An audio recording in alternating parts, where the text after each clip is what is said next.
안녕하십니까, 공산 이보득입니다. 오늘은 용담의 수가 형성된 원리에 대하여 알아보겠습니다.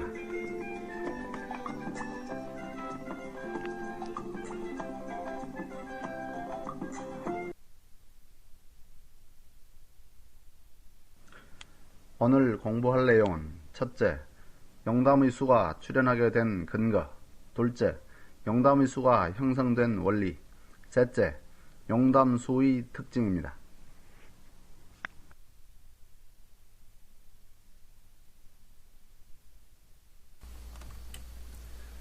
여기서는 용담의 수가 출현하게 된 근거에 대하여 알아보겠습니다. 앞의 그림은 현무경 상편 허무장에 있는 걸로서 사략부터 시작하여 주역까지 있는데,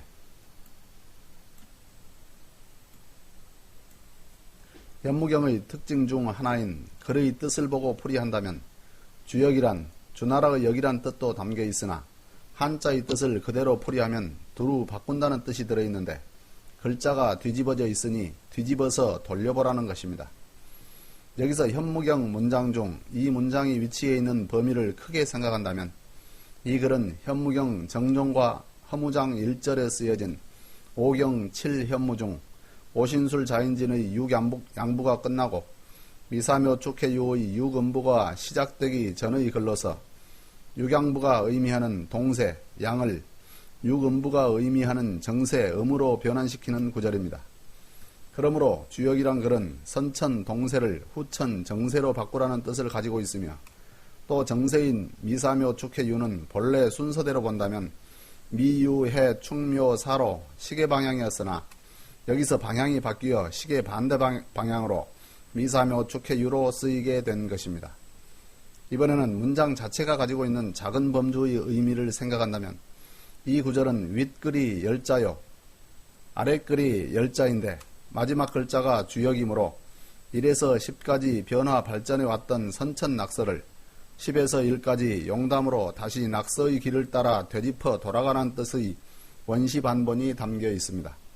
이를 본체에서 9번 변하여 멀리 나간 후 다시 원위치로 9번 동안에 되짚어 돌아온다는 뜻의 구변 구복이라고 합니다.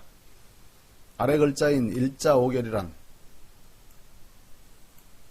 두 글자를 한자로 하여 5묶음으로 묶으라는 뜻으로서 일육수, 이칠화, 38목, 4구금, 50토 등 5행으로 묶어서 용담의 동서남북 중앙 5방위를 나타내도록 하고 있습니다.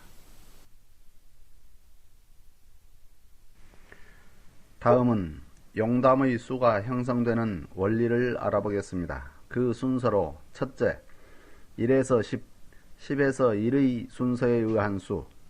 둘째, 선천 구변과 후천 구복. 셋째, 낙서의 수에서 용담의 수가 나오는 과정. 넷째, 낙서의 중심에 있는 괄호 속의 10과 용담의 중심에 있는 괄호 속의 1의 의미. 다섯째, 일자 오결에 의해 묶여진 수에 대하여 알아보겠습니다.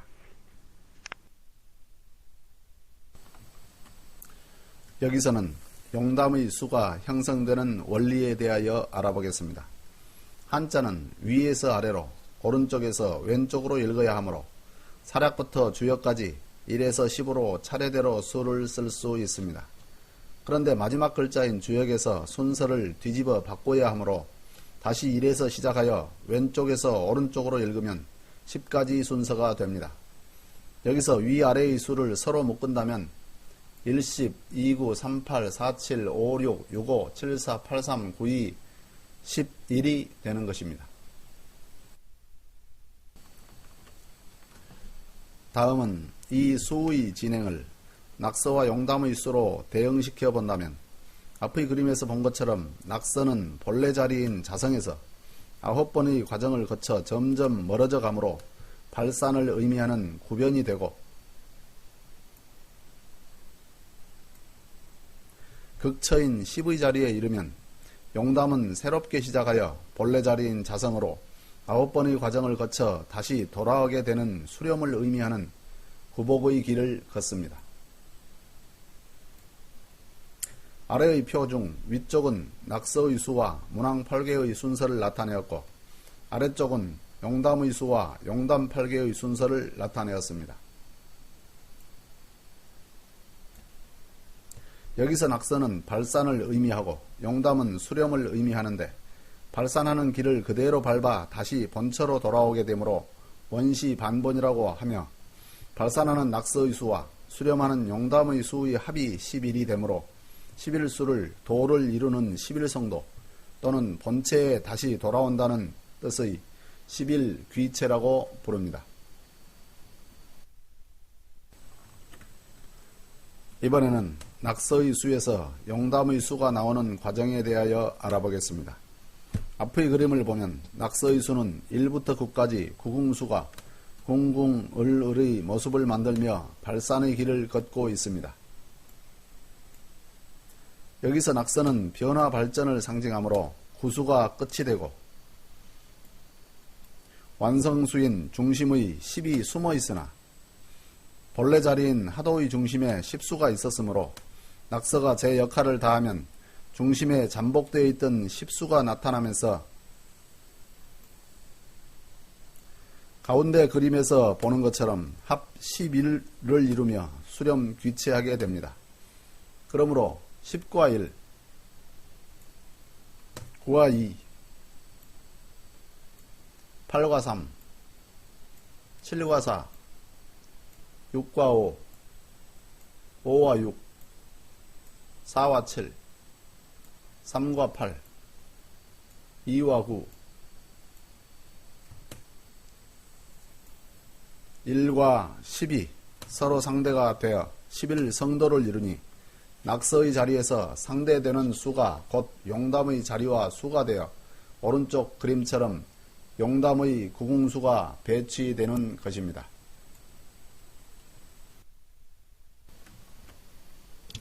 다음은 낙서의 중심 10과 용담의 중심 1의 의미에 대하여 알아보겠습니다. 앞의 낙서의 수에서 보듯이 낙서는 1에서 9까지 성장을 위주하므로 10수는 숨어 있는데 때가 무르익어 낙서의 중심에 닫혀있던 10이 열리면서 아이인 1을 잉태할 준비가 갖춰진 것입니다. 그러나 낙서는 본래 완성을 의미하는 10이 있을 수 없어서 잠복한 10을 괄호로 묶어놨고 용담은 낙서 중심에 없는 괄호 속의 10이 1을 상대하므로 1 역시 괄호 속의 1로 표현한 것입니다. 이는 무정란을 품은 10은 온전한 10이 아니요 무정란 역시 온전한 1이 아니니 낙서의 중심에는 괄호 속의 10이라 표현하고 용담의 중심은 괄호 속의 1이라 표현한 것입니다. 수정이 되어야 비로소 용담의 남문이 열려 원시 반본이 시작되기 때문입니다. 하도에서 태극이 생한 것을 영인 무극에서 1인 태극이 생하였다 하여 생태극이라고 하고 수로는 1이라 한다면 낙서의 끝에서 10인 무극이 1인 태극을 품어 11성도로 이루는 것을 완성된 태극이라 하여 성태극이라고 하고 수로는 11로 표현합니다. 여기서는 일자오결에 의해 묶여진 수에 대하여 알아보겠습니다. 일자오결이란 같은 의미의 두 숫자를 하나로 묶어 5묶음을 만든다는 뜻으로서 같은 수끼리 모아서 묶어야 하므로 앞의 그림처럼 생수 1과 성수 6은 같은 오행으로서 물수를 나타내는 것처럼 목화토금수를 서로 묶으면 16은 수로 27은 화로 38은 목으로 49는 금으로 50은 토로 묶는 등 오행으로 묶어서 용담의 동서남북 중앙 5방위를 나타내도록 한 것입니다. 여기서는 용담 수의 특징에 대하여 알아보겠습니다. 그 순서로 첫째, 용담의 도수는 18이다. 둘째, 용담의 중심수는 6이다. 셋째, 낙서와 용담의 중심수가 갖는 의미. 넷째, 용담은 후천 음시대를 대표한다. 다섯째, 용담의 중심은 6이므로 천간, 기가 주장자다. 여섯째, 하도에서 낙서의 착종수가 용담에서 재착종된다. 일곱째, 하도는 상생, 낙서는 상극, 용담은 상생, 상극이 공존한다. 다음은 하도, 낙서, 용담의 수에 대한 상징을 알아보도록 하겠습니다. 앞의 수를 보면 하도는 총 수의 합이 55로서 완전수로 하며 낙서는 가로, 세로, 대각선의 합이 15이고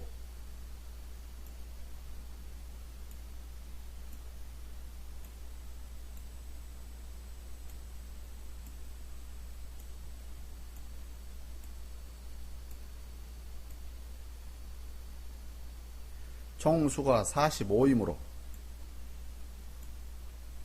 낙서의 도수는 15도 또는 45도라고 할 수 있습니다. 또 용담의 수는 가로, 세로, 대각선의 합이 18이고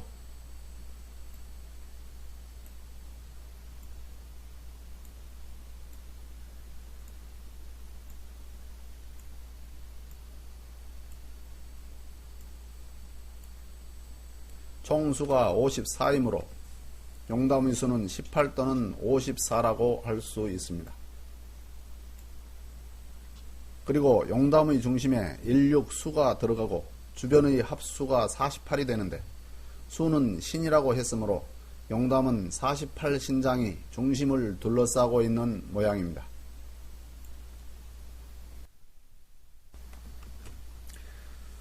이번에는 희역과 주역과 용담력의 중심수에 대하여 알아보겠습니다.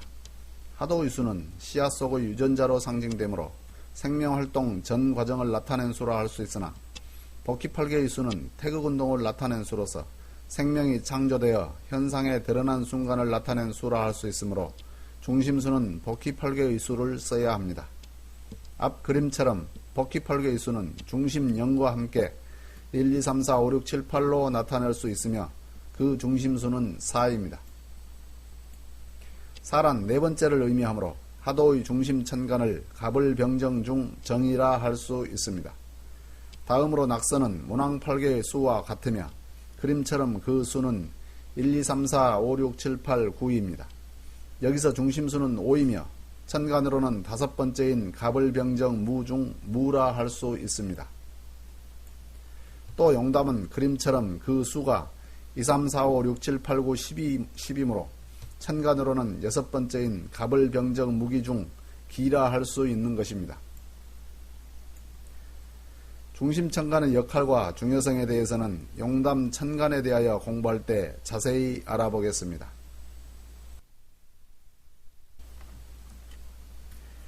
이번은 용담의 중앙에 일육수가 들어가야 하는 까닭에 대하여 알아보겠습니다. 하도의 씨앗은 발화하기 위하여 토양의 도움이 절실히 필요하므로 하도의 중궁은 50토가 중심에 자리 잡을 수밖에 없습니다. 또 낙서도 홀로 성장해 가기 위해서는 토양으로부터 받아들이는 영양분이 필수적입니다. 그러므로 하도와 낙서는 천지로부터 토의 기운을 받지 않고서는 홀로 생을 영위할 수 없는 것입니다. 그러나 가을이 되면 생명수를 머금은 열매는 자체적으로 생명을 품고 있기 때문에 생을 영위할 수 있지만 생명수가 없는 낙엽이나 꽃은 나무에서 떨어져 죽음을 맞이하게 됩니다. 나무 윗뿌리로부터 똑같이 영양분을 받은 것 같지만 수가 있는 열매는 생으로 가고 수가 없는 잎과 꽃이 사로 가는 것은 일육수의 역할이 그만큼 중요하기 때문입니다. 그러므로 용담의 중앙에는 생명수인 일육수가 들어갈 수밖에 없는 것입니다. 이것이 우주의 봄, 여름을 상징하는 하도낙서의 중궁에는 50토가 들어가지만 우주 가을을 상징하는 용담에는 일육수가 들어가야 하는 까닭입니다. 여기서는 용담의 시대상을 알아보겠습니다. 앞 그림에 있는 용담의 수를 보면 상하 좌우 중앙의 5정위에 음수인 2, 4, 6, 8, 10이 배치되어 있고 대각선 방향인 사유위에 양수인 3, 5, 7, 9가 배치되어 있어서 음이 근본이 되고 양이 이를 보조하는 역할을 맡게 되므로 용담시대는 음양의 순서대로 음이 주도권을 쥐고 눈에 보이지 않는 정신문화가 펼쳐지는 세계임을 알 수 있습니다.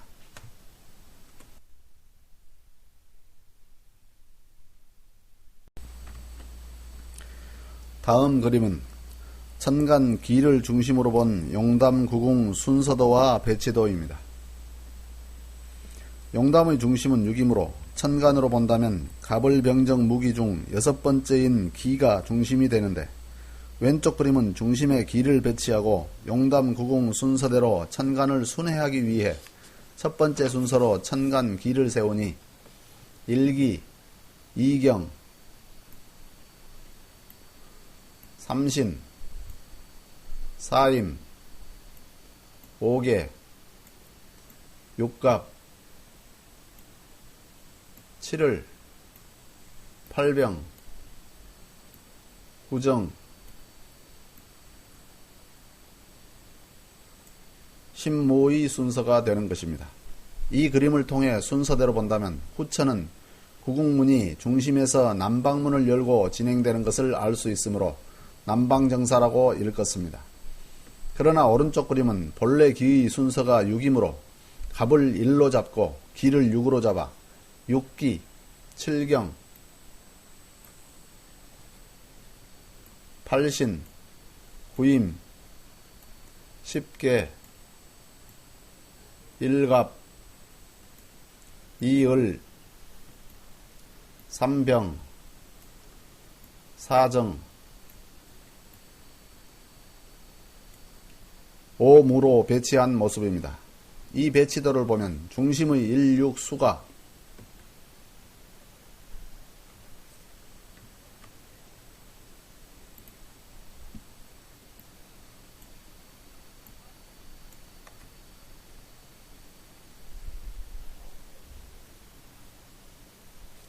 일갑에서 동남방인 이 태을 손방의 문을 열고 흘러나오는 것을 알 수 있습니다. 용담의 중심에 생명수인 물이 가득 찼는데 지지유인 태을 손방으로 물이 흘러나와야 하므로 천주님께서 물 수변에 닭유를 합한 술주자인 주막에서 천지공사를 자주 보신 것입니다. 그 까닭은 술로서 신명대접을 한 것도 있지만 술주자에는 중심에서 손방인 유로 물이 흘러가게 함으로써 태을 손방의 옥추문을 열어 유월 세수를 출현케 하는 숨은 뜻이 들어 있습니다. 그러므로 용담은 6을 중심으로 8방을 배열한 구궁의 상이라 할 수 있으며 6이 한가운데 위치하여 8방의 2, 4, 8, 10과 3, 5, 7, 9를 거느리므로 6번째 천간인 육기토가 주장이며 지지인 유가 세수로서 용담시대를 이끌어감을 알 수 있습니다. 낙서는 선천 양시대이므로 태양인 태세가 주장자이나 용담은 후천 음시대이므로 월인 세수가 주장자가 됩니다.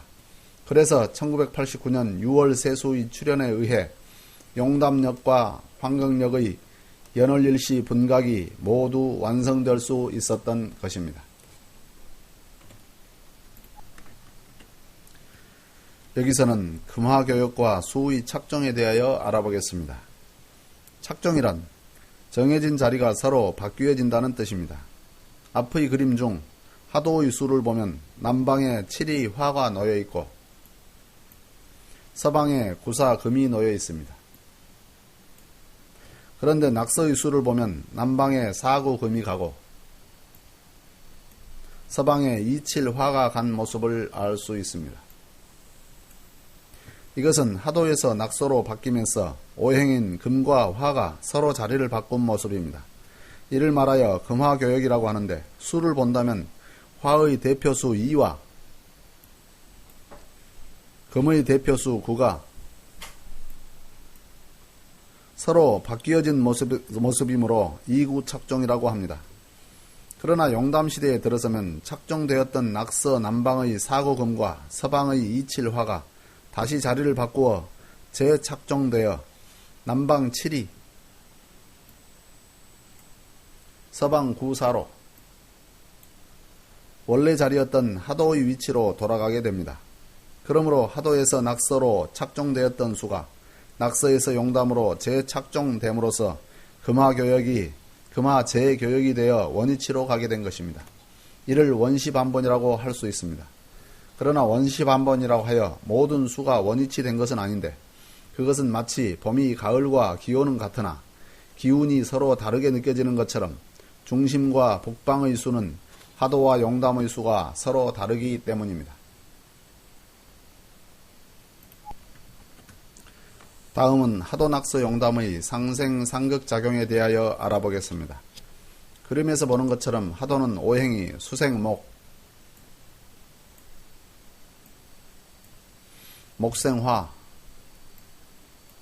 화생토, 토생금, 금생수로서 상생작용을 하는데 낙서로 바뀌면서 금화교역 또는 이구 착종에 의해 오행 상생을 하던 하도가 낙서에서는 수극화, 화극금, 금극목, 목극토, 토극수의 오행 상극으로 바뀌게 되었습니다. 하도를 상징하는 출생시에는 상생작용에 의해 어머니로부터 양분을 충분히 받아먹던 아이가 낙서를 상징하는 성장시에는 상극작용에 의해 주변 아이들과 싸우면서 자신의 역량을 키워나가는 입장이 되는 것입니다. 그러나 낙서에서 용담으로 바뀌면서 그림에서 보는 것처럼 용담의 오행은 상생과 상극이 함께 어우러지는 상생상극의 세상이 되는 것입니다. 상생상극을 개인의 인생에 비유한다면 청년기가 지나 장년기에 들어서면 한 인격체로서 완성이 되므로 모든 사람들로부터 합당한 인격적인 대우를 받으나 자식을 키우고 부모를 봉양함과 동시에 스스로의 힘으로 인생을 개척하고 주변으로부터 자신의 위치를 확고히 해야 하는 과제가 인간에게 주어지는 일을 의미하는 것입니다.